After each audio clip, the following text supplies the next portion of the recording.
Hi friends, स्वागत है आप लोगों का हमारे यूट्यूब चैनल आर के लीगल एनालिसिस में।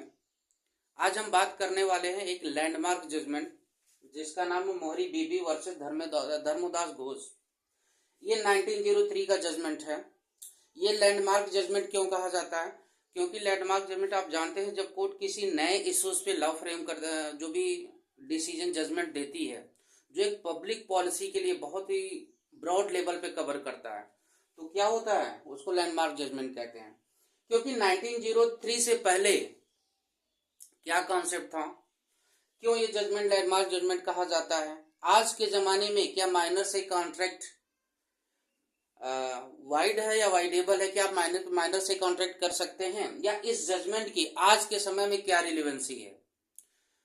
बहुत सारे क्वेश्चन की बात करेंगे। अगर आपने माइनर के साथ कॉन्ट्रैक्ट किया है तो आप क्या कर सकते हैं? क्या लॉ आपका सपोर्ट करेगा? तो बने रहिए वीडियो में पूरा लास्ट तक। वीडियो को पूरा देखिएगा, नहीं तो कंफ्यूज हो जाएंगे। अगर आप लीगल प्रोफेशन में हैं तब भी आपके लिए जरूरी है। आप स्टूडेंट हैं, क्लैट का प्रिपरेशन कर रहे हैं, जुडिशरी का प्रिपरेशन कर रहे हैं, या आप लॉयर हैं, या लॉयर नहीं भी हैं, आप एक आम नागरिक हैं, तब भी आपके लिए जरूरी है। क्योंकि ये कॉन्सेप्ट आपको कोई जान लेंगे तो आपको कोई मूर्ख नहीं बनाएगा। तो वीडियो को पूरा जरूर देखिएगा, चैनल को लाइक और सब्सक्राइब कर दीजिएगा। तो चलिए शुरू करते हैं।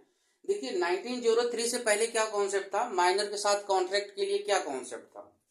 हमारा जो इंडियन कॉन्ट्रैक्ट एक्ट जो सेक्शन 10 बात करता है, सेक्शन 10 और सेक्शन 11 क्या बात करता है? सेक्शन 10 इसकी कुछ एसेंशियल एलिमेंट बताता है, जिसमें से उसका एक एसेंशियल एलिमेंट है कॉम्पिटेंसी। कॉम्पिटेंसी कौन बताता है? मतलब आप अगर कॉन्ट्रैक्ट करना चाहते हैं तो उसके लिए आप कॉम्पिटेंट होना चाहिए। उसकी बात करता है सेक्शन 11 इंडियन कॉन्ट्रैक्ट एक्ट 1872 का। क्या बताता है कि आपकी एज जो है, इंडियन मेजोरिटी एक्ट जो आपका 1875 का है, आपकी एज जो 18 साल से ऊपर होनी चाहिए, कम नहीं होनी चाहिए अगर आप कॉन्ट्रैक्ट करना चाहते हैं। नहीं तो आप कॉन्ट्रैक्ट नहीं कर सकते। ये बात करता है। लेकिन यहाँ पे ये प्रोविजन नहीं बताया गया था अगर किसी माइनर ने कॉन्ट्रैक्ट कर लिया तब क्या होगा। तो वहां पे बड़ा कंफ्यूजन था, वाइड होगा वाइडेबल होगा। तो इस वजह से ये केस जो है बहुत ही इंपॉर्टेंट होता है। इसने क्लियर कर दिया कि माइनर के साथ किया गया कॉन्ट्रैक्ट वाइड होगा या वाइडेबल होगा। तो चलिए बात करते हैं पहले इस केस के थोड़ा फैक्ट की बात कर लेते हैं। इस केस में जो मोहरी बीबी है उसका कैरेक्टर बाद में आता है। कैरेक्टर में था क्या? एक लड़का था जिसका नाम था धर्मोदास घोष।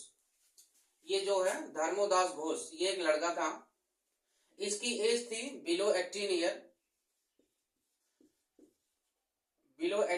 इसकी एज 18 साल से कम थी। इसने क्या किया? एक मनी लेंडर थे, जैसे आज आप लोग बैंक आप आज जैसे आज के समय में आप लोग लोन लेते हैं तो किसी बैंक से लेते हैं या किसी और आदमी से ले लेते हैं।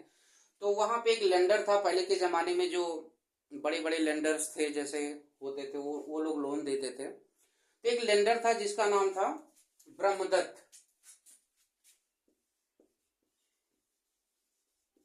एक लेंडर था जिसका नाम था ब्रह्मदत्त। इसका एक अटॉर्नी था जिसका नाम था केदारनाथ।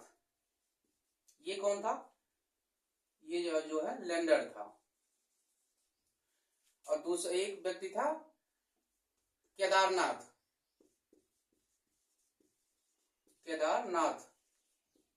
ये क्या था? इसका एजेंट था। एजेंट या अटॉर्नी कह सकते हैं। प्रिंसिपल ऑफ एजेंसी का कॉन्सेप्ट यहाँ पे भी अप्लाई होता है कि अगर एजेंट ने कुछ किया है तो उसका जो प्रिंसिपल है वो भी जो है लाइबल होगा। सारा कारोबार इसका ब्रह्मदत्त का कौन देखता था? केदारनाथ देखता था। अब धर्मोदास के पास बहुत सारी प्रॉपर्टी थी, मूवेबल भी थी, इमूवेबल प्रॉपर्टी भी थी। और इसकी जो मदर थी उसका नाम था जोगिंदर नंदिनी, और उसका एज ए गार्जियन भी वो थी। ठीक है। तो धर्मोदास ने क्या किया? इसको कुछ पैसे की जरूरत थी तो इसने क्या किया? अपनी एक मूवेबल, चूंकि इसके नाम प्रॉपर्टी थी, चूंकि आप जानते हैं कि माइनर भी प्रॉपर्टी जो है अपने पास रख सकता है, उसके नाम पे प्रॉपर्टी खरीदी जा सकती है। लेकिन क्या करता है कि उसकी property, transfer of property act में भी देखेंगे माइनर का प्रोविजन दिया गया है। तो वहां पे उसका एक गार्जियन अपॉइंट किया जाता है उसकी प्रॉपर्टी के देखभाल के लिए। तो उसकी ये जो जोगिंदर नंदनी थी वो एक गार्जियन के रूप में उसकी प्रॉपर्टी की देखभाल कर रही थी, उसकी जो माँ थी। तो इसने क्या किया? धर्मोदास घोष ने अपनी एक इमूवेबल प्रॉपर्टी, मूवेबल और इमूवेबल समझते हैं, मूवेबल जैसे कार, बाइक या जो भी है सामान है, वो सारी चीजें आपकी मूवेबल में आती हैं, और इमूवेबल में जैसे जो आपकी लैंड है जो मूव नहीं कर सकती या मकान वगैरह है, तो उसने एक इमूवेबल प्रॉपर्टी का पेपर लेकर के केदारनाथ के पास गिरवी रख दिया, मोर्गेज कर दिया। एक मोर्गेज, देखिए मूवेबल प्रॉपर्टी का जब आप किसी को गिरवी रखते हैं तो उसको प्लेज बोलते हैं, इमूवेबल प्रॉपर्टी को जब आप गिरवी रखते हैं तो उसको मोर्गेज बोलते हैं। तो उसने अपने इमूवेबल प्रॉपर्टी के कागज जो है केदारनाथ के पास गिरवी रख दिया 20,000 रुपए के लिए। कितना अमाउंट था?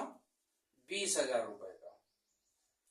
कितने परसेंट ब्याज पे? 12% ब्याज पे। तो उस समय इसने क्या किया, देखिए जो ब्रह्मदत्त रहने वाला था वो हावड़ा का रहने वाला था, कलकत्ता में एक जगह है। तो उस समय इसने 8,000 रुपए इसको मिल गए थे, 12,000 रुपए इसके पेंडिंग थे, तो गिरवी रख दिया। ये बात जब इसकी माँ को पता चली तो इसकी माँ ने क्या किया कि उसने एक नोटिस भेजा केदारनाथ को नोटिस भेजा, क्योंकि आपने माइनर के साथ कॉन्ट्रैक्ट किया है तो ये जो मॉर्गेज है ये सही नहीं माना जाएगा, ये कैंसिल करिए इसको और पेपर हमारा जो है वापस करिए, क्योंकि आपने माइनर के साथ कॉन्ट्रैक्ट किया है, ये माइनर के साथ कॉन्ट्रैक्ट आप नहीं कर सकते।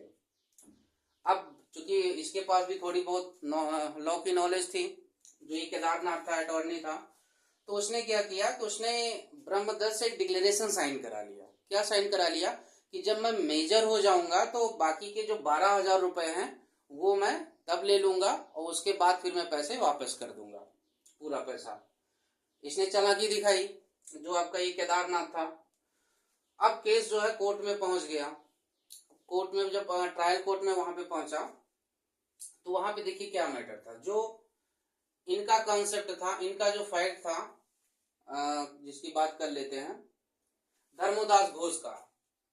धर्मोदास घोष और इनकी नेक्स्ट फ्रेंड, देखिए माइनर डायरेक्ट केस नहीं फाइल कर सकता, सीपीसी का प्रोविजन में नेक्स्ट फ्रेंड का प्रोविजन है, अगर माइनर केस फाइल करना चाहता है तो किसी और व्यक्ति जो मेजर है उसके साथ जाकर के केस फाइल कर सकता है। तो उसने नेक्स्ट फ्रेंड, उसकी जो गार्जियन थी मदर के जरिए, उसने जो है धर्मोदास घोष ने केस फाइल किया ट्रायल कोर्ट में। इसके इन्होंने क्या अपना पक्ष रखा, इन्होंने ये रखा कि मैं कॉन्ट्रैक्ट के दौरान मैं माइनर था और ये जो मैंने मॉर्गेज किया है इसके पास जो एग्रीमेंट हुआ है इसको आप कैंसिल कर दीजिए और मेरे कागज जो है वापस करिए, क्योंकि ये कॉन्ट्रैक्ट वैलिड नहीं है। तो कोर्ट ने, अब देखिए ये इनकी तरफ से कहा गया, धर्मोदास घोष की तरफ से कहा गया। बाकी जो केदारनाथ की तरफ से क्या पक्ष रखा गया, जो केदारनाथ था,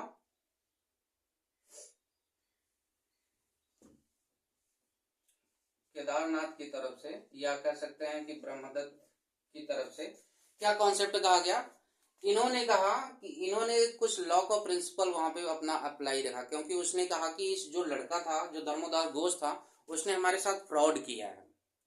अगर आप किसी के साथ फ्रॉड से कॉन्ट्रैक्ट करते हैं तो कॉन्ट्रैक्ट वाइडेबल होता है। वाइडेबल का मतलब अगर आपके साथ फ्रॉड हुआ है, किसी ने आपके साथ कॉन्ट्रैक्ट कर लिया है फ्रॉड से, धोखा देके, तो अगर आप कोर्ट में नहीं जाते हैं तो वो एक कॉन्ट्रैक्ट फिर उसका वैलिड हो जाएगा। अगर आप आपके साथ फ्रॉड हुआ तो आप कोर्ट जाइए, उस कॉन्ट्रैक्ट को वाइड डिक्लेयर कराइए। तो केदार ने कहा कि लड़के ने अपनी एज हमको जो है हमारे साथ फ्रॉड किया, उसने बताया कि वो मेजर है, इस वजह से जो उसने मुझको धोखा देके मेरे साथ कॉन्ट्रैक्ट किया। और उसने कहा कि इंडियन एविडेंस एक्ट का सेक्शन 115 है, जो आज के समय में जो भारतीय साक्ष्य अधिनियम है उसका सेक्शन 126 है, जो बीसीए का सेक्शन है, भारतीय साक्ष्य अधिनियम 126 है, और एविडेंस लॉ का जो सेक्शन है वो है 115। देखिए इस सेक्शन में क्या कहा गया, डॉक्ट्रिन ऑफ स्टॉपेल की बात की गई है, डॉक्ट्रिन ऑफ स्टॉपेल की बात की गई है कि अगर आपसे कोई प्रॉमिस करता है या जो भी कुछ कहता है, बाद में अपनी बात से पलट नहीं सकता। इसने क्या कहा, इसने उससे पैसा लिया, उसने बोला हम मेजर हैं और हमको पेमेंट करिए, तो बाद में ये अपनी बात से फिर पलट नहीं सकता, मतलब डॉक्ट्रिन ऑफ स्टॉपेल इसके ऊपर अप्लाई होगा। इसने पैसा लिया है तो इसको पैसा देना पड़ेगा। डॉक्ट्रिन ऑफ स्टॉपेल अगर आप वीडियो चाहते हो तो बताइएगा, हम बना देंगे। जैसे आप कहते हैं जब आप किसी से, कोई आपसे प्रॉमिस करता है बाद में पलट जाता है। जैसे आप जैसे मान लीजिए आपसे किसी ने कहा कि ठीक है आपको पैसे की जरूरत है, 1 लाख रुपए मैं दे दूंगा, फला तारीख को मैं 1 लाख रुपए आपको दे दूंगा, और आप उस अनुसार जो है आपको जो जरूरत थी आप काम करना स्टार्ट कर दीजिए, फला तारीख आ गई वो मना कर गया, तो आप कोर्ट जा सकते हैं और डॉक्ट्रिन ऑफ स्टॉपेल का जो है इस्तेमाल करके उसके ऊपर केस कर सकते हैं। जो भी उसके प्रॉमिस की वजह से आपका जो नुकसान हुआ आप उसके लिए कोर्ट में क्लेम कर सकते हैं। ये डॉक्ट्रिन ऑफ स्टॉपेल होता है।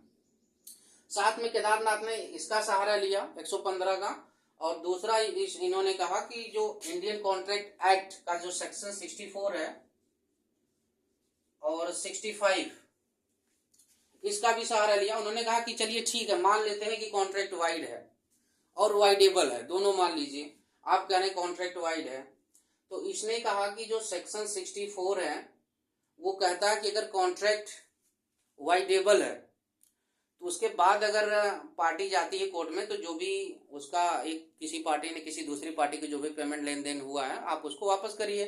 वाइड है सेक्शन 65 में, तब भी जो पेमेंट रिसीव हुआ है दूसरी पार्टी को, आप अपना जिसका नुकसान हो रहा है आप उसको रिटर्न करिए, कॉन्ट्रैक्ट वगैरह आप खत्म कर रहे हैं।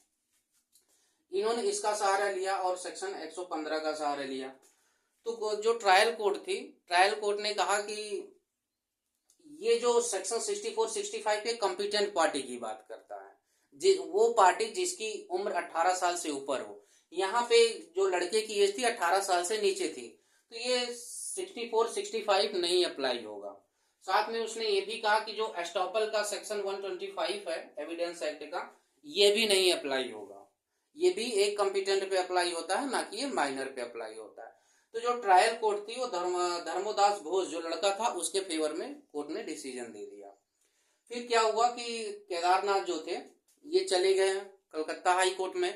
कलकत्ता हाई कोर्ट ने सेम वो जो ट्रायल कोर्ट ने डिसीजन दिया था उसको कॉन्ट्रैक्ट को वाइड माना और इनके फेवर में डिसीजन दे दिया। फिर अब जब वो केस गया आपका प्रिवी काउंसिल में, तब तक जो ब्रह्मदत्त हैं उनकी डेथ हो चुकी थी। अब यहाँ पे कॉन्सेप्ट आता है मोहरी बीबी जो उनकी वाइफ थी, उसने फिर केस को आगे कंटिन्यू किया। तो प्रिवी काउंसिल ने भी सेम डिसीजन दिया, आप कह सकते हैं। उसने कहा कि यहाँ वाइड और वाइडेबल की बात ही खत्म कर दीजिए। यहाँ पे जो कॉन्ट्रैक्ट अगर आप माइनर के साथ होता है तो वाइब एट इनिशियो, शुरू से ही आपका कॉन्सेप्ट जीरो है। वाइड तो बाद की बात है कि आपका कॉन्ट्रैक्ट किया जो है बाद में वाइड है या वाइडेबल उसको डिस्कशन करेंगे, लेकिन आपका जो कॉन्ट्रैक्ट है वो वाइड एब इनिशियो, शुरू से ही आपका कॉन्ट्रैक्ट वाइड है, वाइड एब इनिशियो। तो ये फैक्ट रहा इस केस का। आज के समय में इस केस की क्या रिलेवेंसी है, या अगर आप माइनर के साथ कॉन्ट्रैक्ट किए हैं तो आप क्या कर सकते हैं या कर सकते हैं कि नहीं कर सकते हैं। देखिए उसके लिए हमारे लॉ में कुछ प्रोविजंस बताए गए हैं, मैं बात कर लेता हूँ, बता देता हूँ आपको।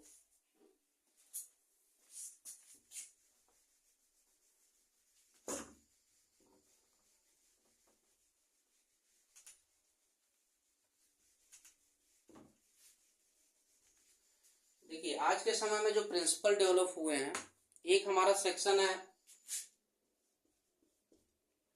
सेक्शन 33 स्पेसिफिक रिलीफ एक्ट 1963 का। किसका है? Specific relief act 1963। ये क्या बात करता है कि अगर कैंसिलेशन ऑफ इंस्ट्रूमेंट, अगर आप कोई इंस्ट्रूमेंट कैंसिल करते हैं तो जो भी रिलीफ पार्टी ने, जो भी मतलब पार्टी ने रिसीव किया है वो उसको रिटर्न कर देना चाहिए। ये जो सेक्शन 33 स्पेसिफिक रिलीफ एक्ट की बात करता है। और यहाँ पे एक डॉक्ट्रिन जैसे इक्विटेबल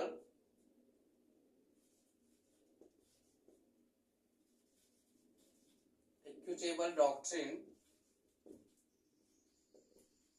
रेस्टिट्यूशन,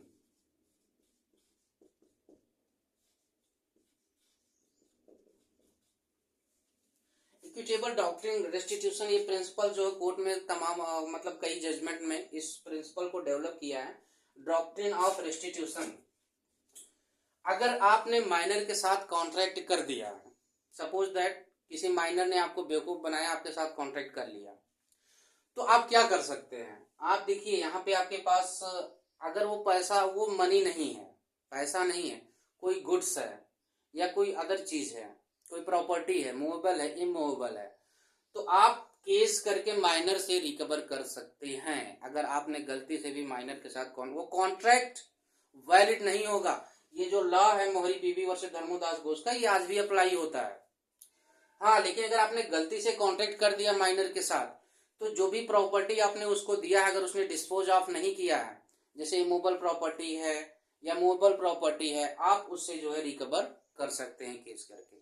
हाँ, लेकिन कुछ प्रिंसिपल में कुछ मतलब केसेस में कोर्ट ने भी बताया है, अगर आपने पैसा भी दिया है माइनर को, तो ध्यान रखिए कि अगर उस पैसे को उसने मतलब उड़ा नहीं दिया, पैसे को उसने खत्म नहीं कर दिया, पैसे उसके पास हैं, तो केस करके आप पैसे को भी रिकवर कर सकते हैं। लेकिन हमारी सलाह यही है कि आप माइनर से कॉन्ट्रैक्ट ना करिए तो ज़्यादा बेटर है, नहीं तो आपको ये सारे सिचुएशंस आपको फेसेस करने पड़ जाएंगे। तो आशा करता हूँ कि वीडियो आपको समझ में आई होगी।